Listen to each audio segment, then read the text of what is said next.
So, what is Harry and Meghan's next move? Um, I don't know. I have no idea. Um, I think they're starting to have fun. I think they're starting to have fun. I think 2023 will be the year that they begin the process of having some fun in their lives.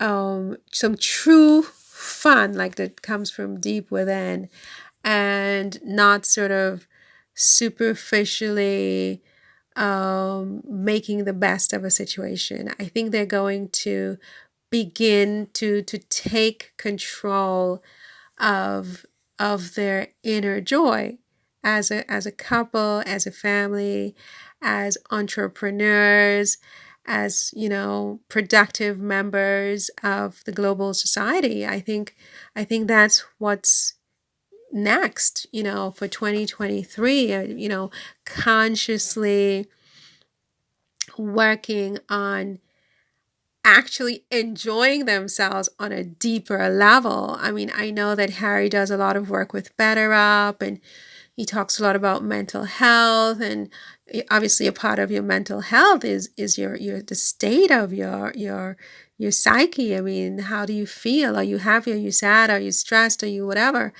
And I think that their lives have been sort of filled with stress in the last 5 years. I mean, this is their fifth year of marriage. I think they're going to have to start to think about a pivot from surviving a very, very traumatic, um, a traumatic adjustment, I want to say, to really settling into the life that they say, not what other people try to impose, but what they say, more joy.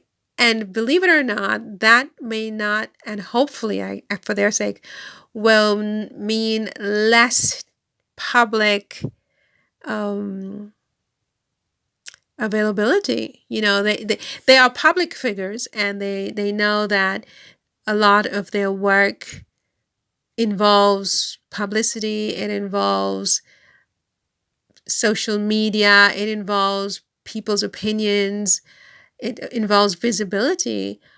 But I think that their next move will be working towards a model where they're more like an Oprah or a Tyler Perry, or I don't know who else, so many other celebrities who are very highly successful, but who are not so available for consumption every single day.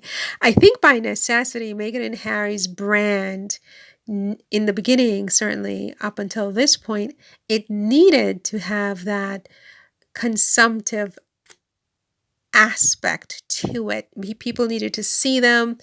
People need to remember they exist. And yeah, people needed to have an opinion about them, whether that opinion was good or bad, because even the bad opinions, and maybe especially the bad opinions, keeps them in the headlines and keeps their names being discussed every day at the water cooler and on Twitter. And believe it or not, I think it is true that any publicity is good publicity, because while all the bad things were being said, they could also sort of pivot to the positives and talk about their philanthropic work and do so many other things, because the spotlight was on them, even though quite a lot of it was negative and is negative. And so I think that as they move to the next phase of really thriving and finding real, true, authentic joy, they're going to move more away from that spotlight. I don't think they're going to go totally lights out, But I think that they are going to try to get that spotlight to dim a little bit and try a model more. Well, when Oprah was Oprah, she had her show, but you saw her every single day, but you didn't really sort of hear the personal tidbits about her life behind the scenes. It was just her work.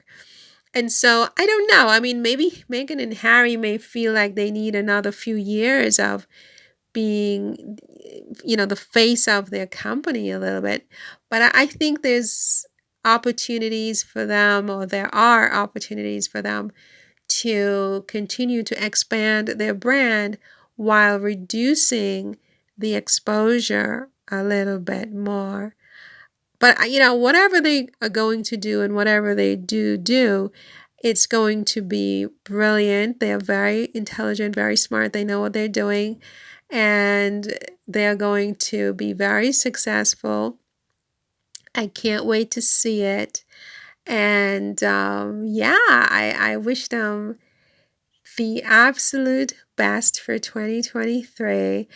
And if they are going to go to that coronation, and not go off on holiday, as I hope, maybe they could do both, like right before the coronation. I think the coronation is May 6th, so they go off for spring break, is it? Like sometime at the end of April.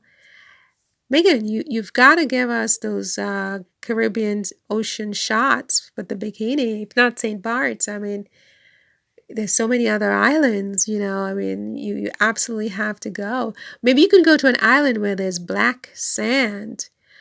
Well, in St. Lucia, maybe Dominica, I don't know. Guadeloupe, which is a French island, has some beaches with black sand.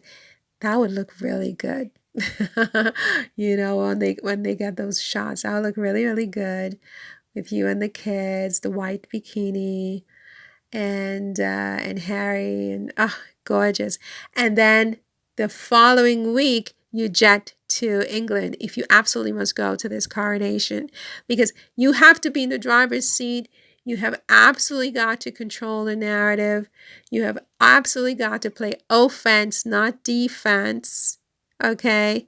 So yeah, I think you're going to have to do some, I don't know, absence, and then visibility, visibility. So stay away from the spotlight. Then you're off on holiday right before the coronation. Of course, you have to do your exercise. If you're not exercising and you're eating and eating and eating the way I am with the pancakes and the pasta and this, that, obviously you can't wear a bikini, okay?